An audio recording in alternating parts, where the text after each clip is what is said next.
There are hundreds of basic and alternate recipes in Satisfactory 1.0. Some of them are absolutely amazing, whilst others not so much. So I've made it my mission in Satisfactory to compare every single recipe in the game to inform you guys on what the best and worst recipes are. So welcome to the best recipes in Satisfactory 1.0 series. Today's video is all about turbo motors. Despite having 3 recipes, this is one of the most difficult recipes I have ever covered on the channel. Hopefully by the end of today's video, you'll be able to choose the best turbo motor recipe for you, since I've laid everything out nice and neatly. A basic turbo motor recipe requires cooling systems, radio control units, motors, and rubber, whereas the pressure turbo motor alternate recipe requires motors, pressure conversion cubes, packaged nitrogen gas, and stators. And our final turbo electric motor recipe requires motors, radio control units, electromagnetic control rods, and rotors. Turbo motors are then used to make the thermal propulsion rocket, which in itself is actually quite a difficult part to make.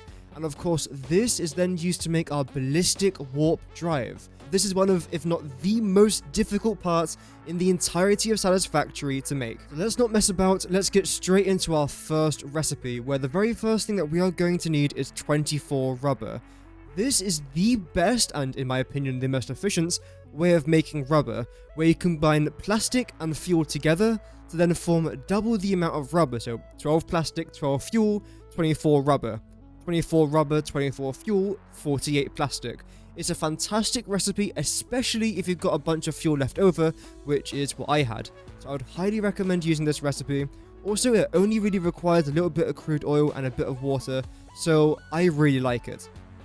Moving on now to our motor recipe, and I absolutely love this thing. I've already covered this in a couple of videos previously, but the reason as to why it's so simple is because to make our rotors, we need steel pipes and wire.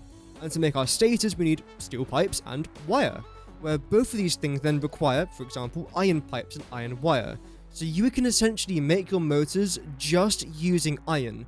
And of course, you could use something called pure ingots, which I've covered a lot in previous videos, which is essentially where you combine iron and water to then use less iron ore to make your iron ingots, which is brilliant if you've got enough power and water nearby. So that's how I love to make my motor recipe there. It's very simple logistically, and overall it's just pretty fun to make.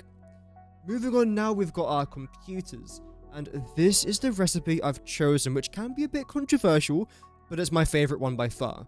Starting off with circuit boards, I have chosen the recipe that doesn't consume any crude oil, because again, I'm using pretty much all the crude oil in my world for power, so this just requires copper and raw quartz. If you really wanted to, you can use steamed copper sheets and then pure copper ingots to save out on a bunch of copper and use a bit of water there as well. For our reinforced iron plates, I've gone with the standard plate recipe because there's nothing wrong with it in my opinion. And again, some more iron wire here, so the only thing I'm consuming down there is iron. When it comes to our cable, again, we're using iron wire, so we're only consuming iron there. And for our quartz crystals, I am using the recipe in the refinery, which saves you on raw quartz, but does get water involved. I actually really like this computer recipe. I see a lot of people using it, and in my opinion, I think it's fantastic. Moving on though, for the other items that we then need for our radio control units, it's crystal oscillators. I won't go over this again because we're literally using it here, which is the reason why I love this radio control unit recipe, because you're literally just recycling the same items here, which is grand. And lastly, we need our 32 aluminium casings to make our radio control units. And again, this is my favorite aluminium recipe. I have got an entire best recipe video talking about aluminium, which I highly recommend checking out if aluminium is something you are struggling with, because I sort of explain my reasoning as to why I've gone with this. And yes, this time I have gone with crude oil, but again, all makes sense and all is explained in that video. Next up, we need our cooling systems, which involves nitrogen gas, which is just found around the map, motors, which I've already gone over, and heat sinks, which again sort of goes over the aluminium recipe I've just explained. And of course, we get a bit of copper sheets involved there as well. You can use steamed copper sheets, save in copper, we've already talked about this. It's a grand recipe, and of course you can use it there if you really, really want to. Now, you might have noticed down here, this is something I've never actually shown you guys before, and that is this, the amount of machines that are required for this recipe and how much megawatts worth of power they then require. The calculations that I showed you are pretty much just used for the heatsink. I've now had to do that every single step along the way for not just this recipe, but for all 3 of the recipes that you're about to see today. This is why videos like this take so long to make, because I try and provide you guys with the exact amount of power, machine consumption, and resources that you need to produce these recipes. But regardless, we need 3 manufacturers, 13 assemblers, 28 smelters, 12 refineries, 5 water extractors, 30 constructors, and 2 blenders, meaning that we are consuming 565 megawatts worth of power. Is this a lot? Is it not a lot?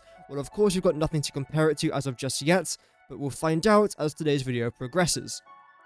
Next up, we've now got the resource consumption, where we need 88 bauxite per minute, 126 water per minute, 74.5 copper, 410.6 iron, 50.4 raw quartz, 48 nitrogen gas, and 26.8 crude oil per minute. I keep forgetting that. Crude oil per minute. And again, this doesn't seem too bad. And this basic recipe that I've just shown you makes 1 turbo motor per minute. Now let's move on to our first alternate recipe of the day, which is the turbo pressure motor, and again we are making 1 turbo motor per minute. And let's begin with the packaged nitrogen gas, and this is extremely simple. All it is nitrogen gas, but packaged. I know, what a surprise. But to make this empty fluid tank, you then need aluminium ingots, and you gotta go through the entire aluminium process. So that is a bit of a pain, but as long as you've already got aluminium being produced, then you just have to make a few empty fluid tanks. So at least that isn't too complicated.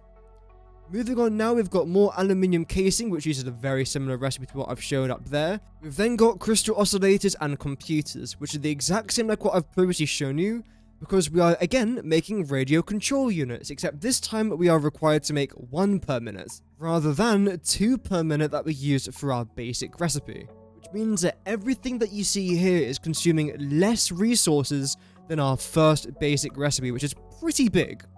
The next thing I do want to try and address though is our fused modular frame, because for this thing we need heavy modular frames, which isn't really too bad. This recipe is absolutely bloody fantastic, by the way. If you haven't seen my video talking about this, or my best mid-game recipe video talking about this, do check it out, because I definitively prove that this recipe is by far the best in the entirety of the game. It is brilliant. And of course we've got more aluminium casing, I know, in case we haven't got enough of it so far, and some nitrogen gas there as well. But let's have a very quick rewind of what we actually need so far. We need radio control units, which you're most likely already making. We need fused modular frames, which again, if you want to have Mark III miners, you're probably already making. And a bunch of aluminium. So really, you're not required to make that many resources just as of right yet. Or right now, even. And the last 2 things that you then need to make your turbo motors is your 4 stators per minute, which again requires steel pipe or iron pipe and iron wire, and then your motors again, which requires iron pipe and iron wire. So both of this just consuming iron if you use the recipe I'm showing you on screen. I will mention this a little bit later on in today's video, but I think the logistics for this recipe is actually super simple, because when it comes to this thing right here, which is the pressure conversion cube, this is what makes up the majority of this recipe. Everything being highlighted in here is the pressure conversion cube, but you still need to make this thing anyway for the nuclear pasta.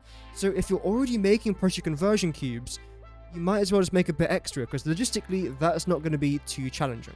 And of course, if you want to make the alternate plutonium fuel unit recipe, then again you are going to need pressure conversion cubes.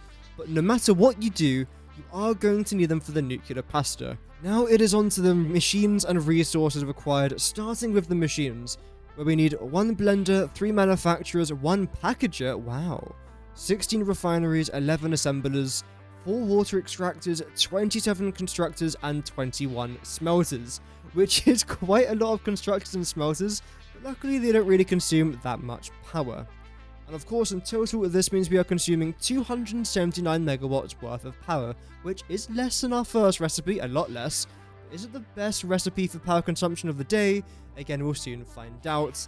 And regarding bauxite, we need 73.5. Regarding water, it's 78.3 per minute. Copper is 6.6, which is a fantastic amount, thanks to our alternate recipes. We need 317.5 iron, 14 raw quartz, 60.5 nitrogen, 7.35 crude oil, and 19 limestone there to make, again, our 1 turbo motor per minute using our turbo pressure motor recipe. And finally, last and potentially least, we don't know yet, we've got our turbo electric motor, where we are going to need rotors, radio control units again, yes they are making another comeback, electromagnetic control rods, and motors. I'm not going to talk about motors, I'm sure you're sick to death of me mentioning motors, so I'll skip over that. High-speed connectors, I've gone with this recipe right here, which I think is fantastic. This quick wire recipe is brilliant. If you see my other best recipe videos, you know why I choose this. It's because we get to save on a bunch of Caterium ingots because we get copper involved, and then we get to save on even more Caterium ore because we use pure Caterium ingots and pure copper ore, or pure copper ingots there as well, which is brilliant. This recipe I just love, and here we go. We are finally using our copper sheet steamed recipe, which I absolutely adore. Status, again, we've already been over status. Now, when it comes to radio control units, again, I'm not going to spend too much time talking about this because we've already gone over it in 2 other recipes today. But one thing to note is that this recipe requires 3 radio control units. The first recipe required 2, the second required 1, but this requires 3. So again, everything that you see here, which is quite a lot of stuff, requires 3 times the amount of resources as our other last alternate recipe. And then lastly, we need 2.4 rotors, and again, I've gone with our iron pipe and iron wire. So something that we can notice here of all 3 recipes is that every single one of them consumes motors, and every single one of them consumes radio control units. Although not directly shown here, you do have to then use your radio control units to make your pressure conversion cube. So those are all of the turbo motor recipes, but which one is best? Now it's time to compare power consumption and resource required for all 3 recipes. Starting with bauxite, and our third recipe consumes the least amount of bauxite. Moving on to water, our second recipe consumes the least amount of water and the least amount of copper. When it comes to iron, again, our third recipe is best. When it comes to raw quartz, our second recipe just about, actually by a landslide, takes the top spot there. However, our third recipe again consumes the least amount of nitrogen gas, the least amount of crude oil, and the joint least amount of limestone. So really, these 2 recipes are fantastic, whereas the basic recipe itself isn't great at anything. It consumes an okay amount of power, it's relatively high, and the only thing it doesn't consume is limestone and Caterium, whereas with everything else, it consumes the most or the second most amount, so I wouldn't recommend the basic recipe here for this. So it really comes down to these 2, and it also comes down to you as well. What do you want to try and save on? If you want to save on nitrogen gas, crude oil, and limestone, you might want to choose the second recipe. But if you're like me, and you really want to try and save in raw quartz, the second recipe might be good for you. Not only that, but the second recipe, or the first alternate recipe, the turbo pressure motor, also saves you a bunch of power. I mean, look at that power consumption there from the last recipe. Just to make 1 turbo electric motor, that's pretty insane. So, which is the best recipe in Satisfactory 1.0? In my opinion, for the purpose that I need it to do, I think this is the best recipe, the turbo pressure motor, because again, I want to try and save in raw quartz. I like how it doesn't use Caterium, and it barely uses any copper. Water, I don't care too much about. Bauxite, it does use a little bit more bauxite, but that's not a massive problem. Iron, I don't care much about. Nitrogen gas is a slight concern, but of these other 2, crude oil and limestone, again, not really a big concern either. But the only actual problem for me here is the nitrogen gas. Whereas for this recipe over here, it's raw quartz and power and Caterium. So, unfortunately, the odds do tilt, in my opinion, towards the turbo pressure motor. But again, it's entirely up to you. The whole point of these videos, half the time, isn't to shove a recipe down your face saying, use this recipe or else. It's more like, you can use this recipe because you might enjoy this or that. Whereas there's other recipes that I've mentioned, such as the heavy modular frame, where there is just a definitive best recipe. When it comes to this, it's entirely up to you, but in my opinion, for me personally, the best recipe is the turbo pressure motor. That will just about do it for today. If you enjoyed today's video, don't forget to drop a like and comment down below what recipe do you prefer using. Have an amazing rest of your day, and thank you for watching. Before we go, a massive thank you to our channel members, the Bearded Cobra, Zhao, Variance, Nicole Still Plays, Asuna, Natormal, Yummy Kill Burns, Chaos Rising, Scott and Hattie, and Mau Mau. If you decide to become a Knight of the Realm for just £2.99 a month, you get access to channel-only emotes, unique badges, and also shoutouts in videos. Memberships are the best way to support my channel, but you don't have to become a member. Even just by watching today's video, you are supporting the channel massively. Here's a couple more videos I've made that you might be interested in. Thank you so much for watching today's video. Have an amazing rest of your day, and remember, Godspeed.